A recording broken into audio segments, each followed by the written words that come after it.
Il y a des épreuves qui forgent le caractère, d'autres qui rendent les choses très difficiles. Pour Sophie Forte, l'année 2016 a été un véritable cataclysme, un tourbillon d'émotions multiples. La comédienne, qui célèbre ses 59 ans ce 7 mars 2023, avait épousé le metteur en scène et humoriste Éric Bouvron en 2008. Elle avait eu avec lui 2 filles, Nina en 2003 et Ottilie en 2006 et pensait passer le reste de sa vie entourée par les membres de sa famille.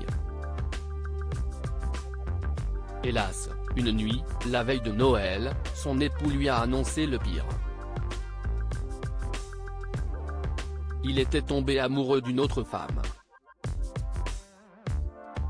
Je l'ai foutu dehors et je me suis retrouvé face à mon chagrin, ça m'a foudroyé, racontait-elle dans les pages du magazine Psychologie.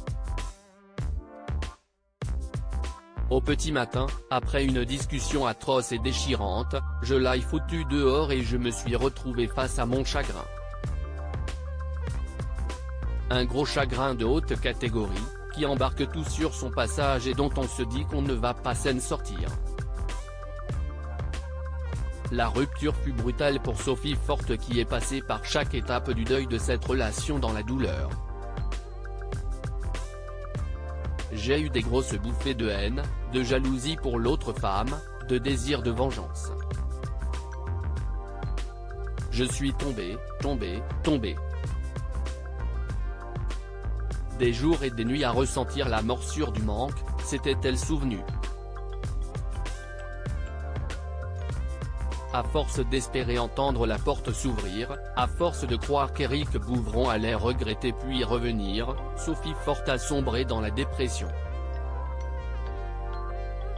Elle a tenté les antidépresseurs, les plantes, l'hypnose ou encore la kinésiologie.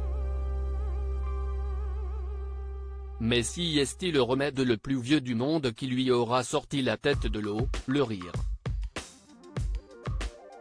En se rendant au Festival d'Avignon, Sophie Forte a fait la rencontre de Virginie Lemoine.